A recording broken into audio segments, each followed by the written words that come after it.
Online એજ્યુકેશનમાં દરેક વિદ્યાર્થી ભાઈબંધનું સ્વાગત છે. દરેક વાલીઓને સાદર નમસ્કાર. ધોરણ 12 કોમર્સમાં વાણિજ્ય વ્યવસ્થા અને સંચાલનમાં આજે આપણે છે ચોથા પાઠના અંતિમ તબક્કામાં છે. વ્યવસ્થા તંત્ર. આપણે અગાઉ 5 પ્રકારના વ્યવસ્થા તંત્ર ભણીને આવેલા છીએ. એની લાક્ષણિકતાઓ ભણીને આવેલા છીએ. દર લેક્ચરમાં હું આ વિગત કહેતો હોઉં છું, આપ સાંભળો પણ છો, છતાં દર વખતે પુનરાવર્તન કરતો હોઉં છું કે ખાસ જ્યારે તમે છે એ નવો વિડિયો લેક્ચર જુઓ ત્યારે અગાઉ છે એનો વિડિયો લેક્ચર છે જોઈ લેવો એક વખત છે આગળની જે વિગતો છે એ વાંચી લેવી. તમારી ટેક્સ્ટ બુક, તમારી છે નોટબુક તમે સાથે લઈને બેસો, જેથી કરીને છે તમે સારી રીતે આ લેક્ચર સમજી શકો. ઘણીવાર ઘણા વિદ્યાર્થી ભાઈઓ બહેનો છે આજે વિડિયો લેક્ચર મૂકવાનો છે, જોઈ લીધો, હોમવર્ક કરીને મૂકી લીધું, કાર્ય પૂરું થઈ ગયું. પણ તમે આ જ રીતના છે એ વર્ક કરવાનું રાખો. તમે જેટલા વિડિયો લેક્ચર જુઓ છો, આખા વિડિયો લેક્ચર જુઓ, ખાસ દરેક વિગતો છે એ ધ્યાનમાં લ્યો અને એ મુજબ છે એ આગળ અભ્યાસ કરવાનો છે એ પ્રયત્ન કરો. મુશ્કેલી હોય તો પણ તમને જણાવેલ છે, તમે ફોન કરી શકો છો અનુકૂળ સમયે અને આપણે એનું છે નિરાકરણ પણ લાવતા હોઈએ છીએ અને ભવિષ્યમાં પણ લાવશું એવી હું ખાતરી આપું છું. તો આજે આપણે છે એ આગળના જે વ્યવસ્થા તંત્ર છે એના પ્રકારો પૂરા કર્યા પછી વિકેન્દ્રીકરણ સમજ્યા હતા. વિકેન્દ્રીકરણ માટે આપણે કેન્દ્રીકરણ સમજેલા કે જ્યારે સત્તા છે, નિર્ણય છે એ કોઈ એક જ સ્થાને કેન્દ્રિત હોય તો એને કેન્દ્રીકરણ કહેવાય. પણ જ્યારે સત્તા છે એ જુદા જુદા સ્તર ઉપર, જુદી જુદી સપાટીઓ ઉપર વહેંચી દેવામાં આવે તો એને શું કહેવામાં આવશે? વિકેન્દ્રીકરણ કહેવામાં આવશે. હવે વિકેન્દ્રીકરણ છે એનો ખાસ આપણે આજે અર્થ જોવાનો છે અને એની અર્થની વ્યાખ્યા સાથે શા માટે વર્તમાન સમયમાં એ વિકેન્દ્રીકરણ છે એ અગત્યનું હતું, ઉપયોગી હતું, એ પણ આપણે છે જોવાનું છે. આજે વિકેન્દ્રીકરણની સાથે છે સત્તા સોંપણી, એનો અર્થ, એની વ્યાખ્યા અને એનું મહત્વ પણ આપણે જોવાનું છે. આપણે સત્તા સોંપણીથી આગળ છે શરૂઆત કરીએ તો સૌથી પહેલા એની પ્રાથમિક છે આપણને માહિતી આપેલી છે અર્થની રીતે.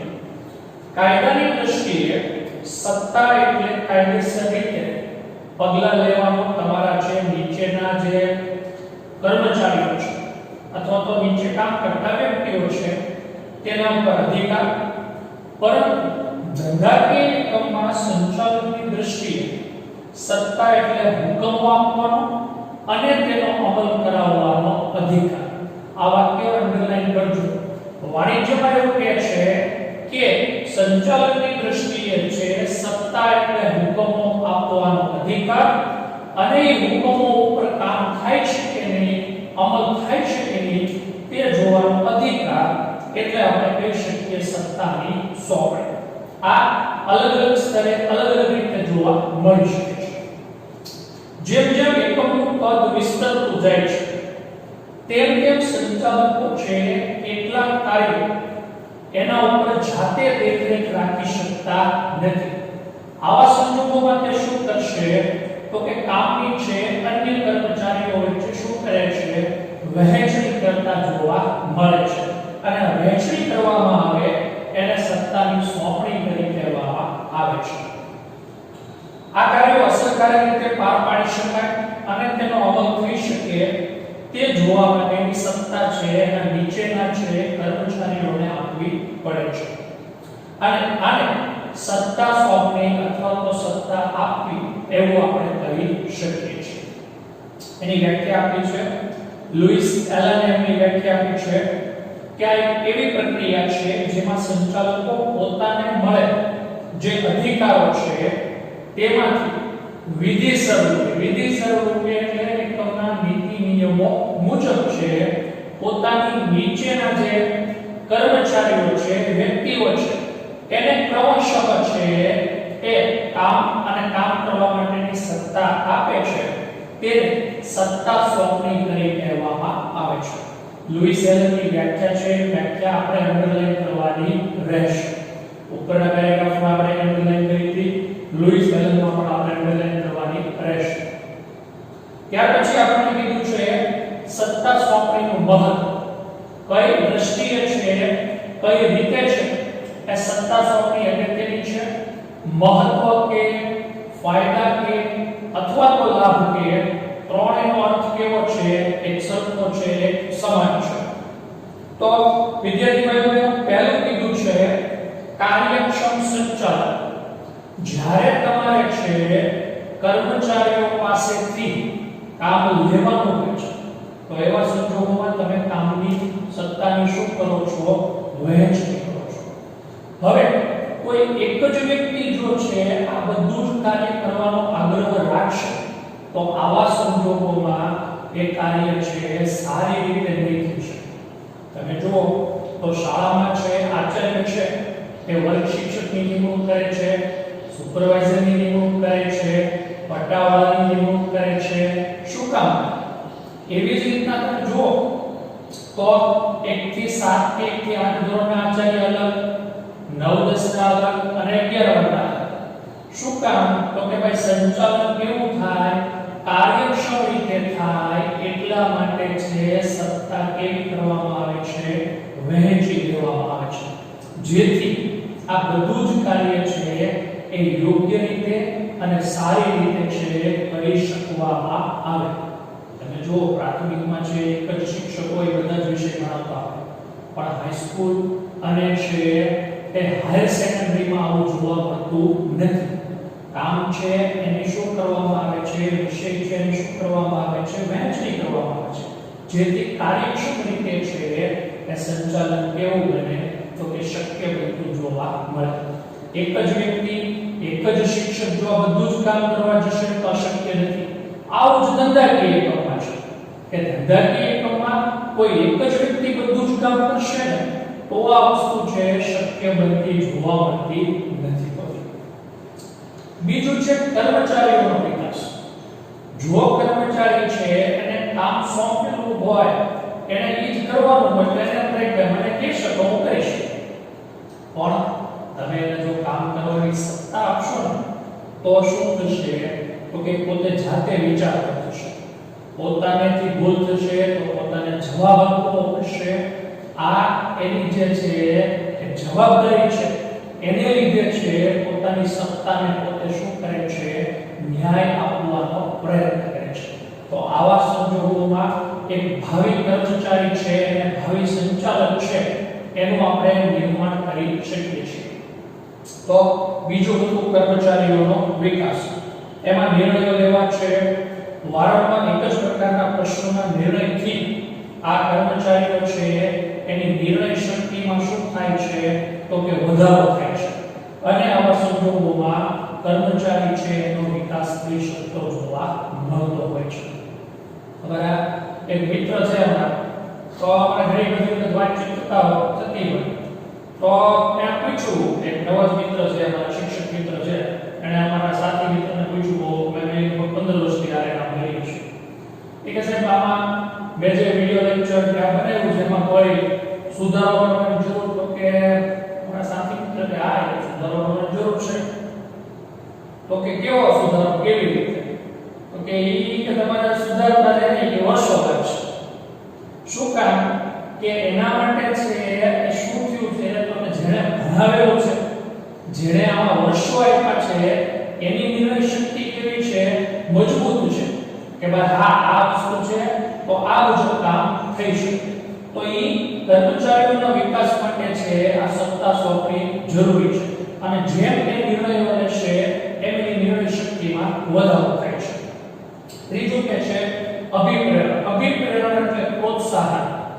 પોતે કર્મચારી છે, પોતે નિર્ણય લીધો, નિર્ણયમાં સફળતા મળે એટલે પોતે કાર્ય કરવા માટે કેવો થાય છે, પ્રોત્સાહિત થતો જોવા મળશે.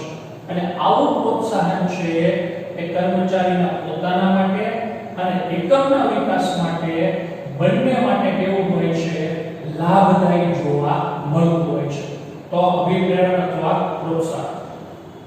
ચોથું છે વિશિષ્ટીકરણનો લાભ. દરેક કર્મચારી છે એ પોતાને લગતા નિર્ણયો લે છે, પોતે નવી ટેકનોલોજીથી, પોતે નવી પરિસ્થિતિથી શું હોય છે? વાકેફ હોય છે, પરિચિત હોય છે. આવા સંજોગોમાં નવી કોઈ બાબત આવે તો કર્મચારી ઝડપથી સ્વીકારવા તૈયાર થાય છે અને કર્મચારી એને ન્યાય આપવાનો શું કરે છે? પ્રયત્ન કરતો જોવા મળતો હોય છે. એમાં આપણે કહે છે કે એકમમાં કામ કરતી બધી જ વ્યક્તિઓ છે પાસે બધા જ પ્રકારના કાર્યોની કુશળતા કે સક્ષમતા ન હોય એવું સ્વાભાવિક છે, પણ સત્તા સોંપણીને કારણે છે જુદી જુદી વ્યક્તિઓને કાર્યની જવાબદારી અને સત્તા આપવામાં આવે છે. દરેક વ્યક્તિને પોતાની લાયકાત, આવડત અને અનુભવને આધારે આ સોંપવામાં આવે છે. એટલે વિશિષ્ટીકરણનો લાભ છે આવા એકમોમાં જ્યાં આગળ સત્તાની સોંપણી થતી હોય એમાં મળવાની શક્યતાઓ કેવી હોય છે? વધારે જોવા મળે છે. ત્યાર પછી આપણે કહે છે કોઓર્ડિનેશન એટલે સંકલન. આજે ઉપર આપણે કીધું એમ કે દરેક વ્યક્તિમાં દરેક પ્રકારની આવડત નથી, તો આવા સંજોગોમાં શું થાય છે? તો કે કોઓર્ડિનેશનથી કામ કરવું પડે છે, સંકલનથી કામ કરવું પડે છે. અમારે એટલે કેમેરામેનની મદદ લેવી પડી, જે ઓફિસ કહેવાય ને કે પોતે વ્યવસાયિક ધોરણે છે ફોટોગ્રાફર હોય એની મદદ લેવી પડી. શું કામ? તો કે ભાઈ સંકલન વગર શક્ય નથી. અમે પોતે શિક્ષક છીએ, અમે ભણાવી શકીએ, સારું ભણાવી શકીએ, પણ આના માટે શું? તો કે ભાઈ ઈ જેનો જ્ઞાન ધરાવતો હોય વ્યક્તિ એની મદદ લેવી જરૂરી છે. તો આવા સંજોગોમાં કોઓર્ડિનેશન છે, સંકલન છે જરૂરી છે. સત્તા સોંપણીથી શક્ય બને છે અને એક ટીમ વર્ક તરીકે આપણે સારું કામ છે એ આમાં કરી શકતા જોવા મળતા હોઈએ છીએ. મદદનીશ અને ઉપરી અધિકારી હોય ટેક્સ મુજબ તળસપાટીના કર્મચારીઓને નિર્ણયો લેવાની સત્તા અને સ્વતંત્રતા મળે છે. એના સૂચનો અને એની સફળતાની મધ્ય અને ઉચ્ચ સપાટીએ નોંધ પણ લેવાય છે. એના અભિપ્રાયો ચોક્કસ અને વ્યાજબી હોય તો એને પણ સ્થાન મળે છે. આવા સંજોગોમાં છે કે સંકલનથી કામ કરવા એ લોકો શું થાય છે? તો કે તૈયાર ઝડપથી થતા જોવા મળે છે. અને અસરકારક સંકલન છે આ સત્તા સોંપણીને લીધે આપણે છે એ સ્થાપી શકતા પણ જોવા મળતા હોઈએ છીએ. છેલ્લું છે એકમના વિસ્તરણ વિતરણ.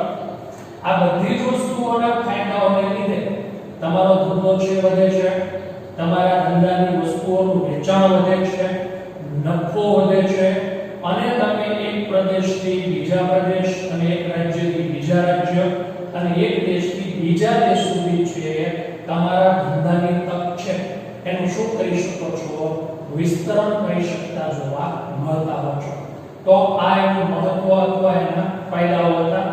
એમાં કાર્યક્ષમ સંચાલન, કર્મચારીઓનો વિકાસ, અભિપ્રેરણ અથવા પ્રોત્સાહન, વિશિષ્ટીકરણનો લાભ, સંકલન અને વિસ્તરણની તકો છે એ આને લીધે શક્ય બનતી જોવા મળે છે. તો આ આપણી સત્તા સોંપણીનો અર્થ, વ્યાખ્યા અને એનું મહત્વ. હવે એના તત્વો વિશે આપણે છે એ આજે વાત કરવાની છે. તો સત્તા સોંપણીના મૂળ 3 તત્વો છે. આને 3 પાઈ કહેવાશે.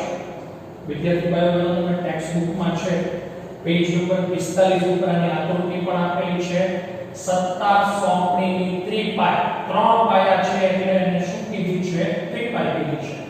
તો આમાંથી એક પણ પાયો છે જો ટૂંકો હોય તો આ ટીપાય ઊભી રહી શકતી નથી. એટલે આનું બેલેન્સ જાળવવા માટે આ ત્રણેય જરૂરી છે. જવાબદારી, સત્તા અને ઉત્તરદાયિત્વ. ત્રણેય વસ્તુ એક સરખી, એક સમાન છે કે જો હશે તો સારી રીતે આપણે આને ન્યાય આપી શકતા હોઈએ છીએ. આપણે આગળ જે ક્રમશઃ છે એની વાત કરી તો લુઈસ એલન જણાવે છે કે સત્તા સોંપણી અન્ય વ્યક્તિને સત્તા અને જવાબદારી સોંપી અસરકારક દેખાવ માટે ઉત્તરદાયિત્વની છે સ્થાપના કરતું જોવા મળે છે. ઉત્તર આપવાની જવાબદારી એટલે ઉત્તરદાયિત્વ. તમે જો પરિણામ શાળામાં ઓછું આવે તો ભણાવ્યું કોણે હોય? શિક્ષક. વિષય શિક્ષકે વર્ગ શિક્ષકે, પણ જવાબ મોકલવાનો છે ને એ પહેલા કોને મોકલવાનો છે તો કે ભાઈ જે આચાર્ય, પછી આચાર્ય છે એ વર્ગ શિક્ષકને કહે છે. હકીકતમાં પરીક્ષા કોને આપી? વિદ્યાર્થી. પણ એ સારી રીતે ભણે એ ઉત્તરદાયિત્વ કોનું છે? શિક્ષકનું છે. એમ એકમમાં તમને જ્યારે સત્તા સોંપવામાં આવી છે તો એ કામને પૂરતો ન્યાય આપવાની જવાબદારી છે તમારી છે. નરેન્દ્ર મોદી સાહેબ છે ભાઈ, એને કોરોના બીમારીને કોઈ પ્રશ્ન ન હોય, પણ એને શું કરવું પડે છે તો કે ઉત્તર આપવો પડે છે કે આ વસ્તુ આ સ્થિતિ છે થયેલી જોવા મળે છે. તો આ ઉત્તરદાયિત્વ છે. અહીંયા આગળ સત્તાની સોંપણી થઈ શકે, ઉત્તરદાયિત્વની સોંપણી થઈ શકતી નથી. એના માટે તમારે જ છે એ જવાબ આપવો પડતો હોય છે. આપણે જોઈએ તો ક્રમશઃ પહેલું છે જવાબદારીની સોંપણી. જવાબદારી એ ઉપરી અધિકારી કે જે તે કાર્ય માટે છે વહેંચવામાં આવેલી ફરજ છે. આપણે પહેલું વાક્ય છે તમારે અંડરલાઈન કરવાનું રહેશે. કોઈ ચોક્કસ કાર્યની પૂર્ણતા માટે જે કાર્યની સોંપણીનો આવશ્યક ભાગ છે તેને જવાબદારી કહેવામાં આવે છે. ફરીવાર વાક્ય આપણે અંડરલાઈન કરશું. કીધું કે વહેંચવામાં આવેલી ફરજ છે અને કાર્યની પૂર્ણતા માટે જે સોંપણીનો એક આવશ્યક ભાગ છે તેને છે આપણે જવાબદારી તરીકે ઓળખીએ છીએ અથવા તો ઓળખીશું.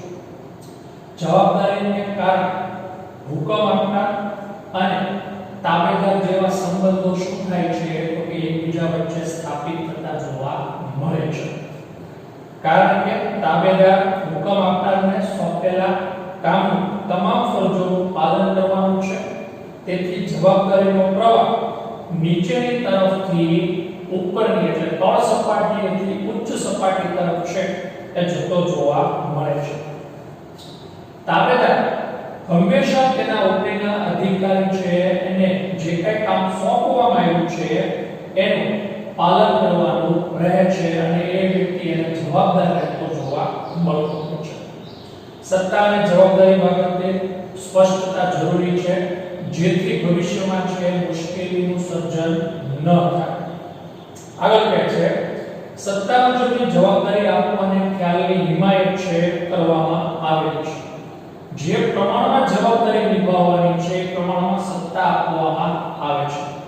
કલેક્ટરની જવાબદારી, કમિશનરની જવાબદારી અને પોલીસ અધિકારીની જવાબદારી છે એ પ્રમાણમાં એને સત્તા આપવામાં આવે છે. તો જ એની જવાબદારી પોતે સારી રીતે નિભાવી શકે છે. તો જ્યારે એકમમાં છે એ બે કે બેથી વધારે વ્યક્તિઓ કામ કરતા હોય ત્યારે એની વચ્ચે આ જવાબદારીની વહેંચણી ખાસ છે એ કરવામાં આવતી જોવા મળતી હોય છે. જવાબદારી કરતા વધારે સત્તા અને સત્તા કરતા છે વધારે જવાબદારી જો હશે તો સારી રીતે કામને છે એ ન્યાય આપી શકાતો જોવા મળતો નથી. એટલે આ બેલેન્સ હોવું જરૂરી છે. બીજું કે છે સત્તાની સોંપણી. સત્તા એક એવો અધિકાર છે જેના દ્વારા અન્ય પાસેથી કામ લઈ શકાય છે. આપણે પાછું આ વાક્ય અંડરલાઈન કરશું.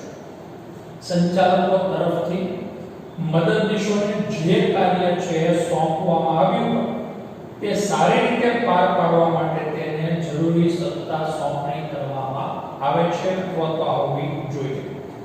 સત્તા સોંપણી ઉચ્ચ સપાટીથી મધ્ય અને મધ્યથી તળ તરફ જતી છે જોવા મળે છે. જવાબદારી નીચેથી ઉપર હતી, સત્તા ઉપરથી નીચે તરફ છે જતી જોવા મળે છે.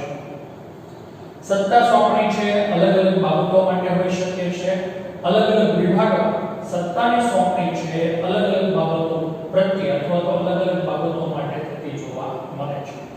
છેલ્લું છે ઉત્તરદાયિત્વનું સર્જન. તાબેદાર દ્વારા થયેલ કાર્યનો ઉત્તર આપવાનો તરતનો ઉપરી અધિકારી જે જવાબદાર હોય છે તેને ઉત્તરદાયિત્વ કહેવામાં આવે છે. આપણે વાક્ય પાછું અંડરલાઈન કરશું. પહેલું તમને મેં સમજાવ્યું એમ ટૂંકી અને સરળ વ્યાખ્યા. ઉત્તર આપવાની જવાબદારી એટલે ઉત્તરદાયિત્વ. આગળ કહે છે સત્તા સોંપણી નિશંકપણે તેના ઉપરી અધિકારી દ્વારા સોંપવામાં આવેલ કાર્ય છે એ કરવા વધારેલો છે. આમ છતાં કાર્યના આખરી પરિણામ માટે તેના ઉપરી અધિકારી છે એનો ઉત્તરદાયિત્વ રહેતું જોવા મળે છે.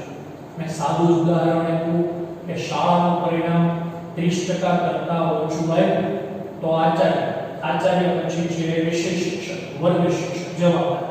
હવે આ કોઈ પરીક્ષા નથી, પણ ઉત્તર આપવાની જવાબદારી છે જેને આપણે ઉત્તરદાયિત્વ કહીએ છીએ.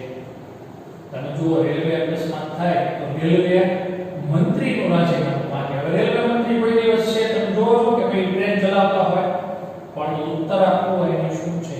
જવાબદારી છે. અને ઉત્તરદાયિત્વની સોંપણી થઈ શકતી નથી. તો વિદ્યાર્થી ભાઈઓ બહેનો, આપણો ચોથો પાઠ હતો. આજના મુદ્દામાં સત્તા સોંપણી, એનું મહત્વ અને સત્તા સોંપણીના 3 તત્વો.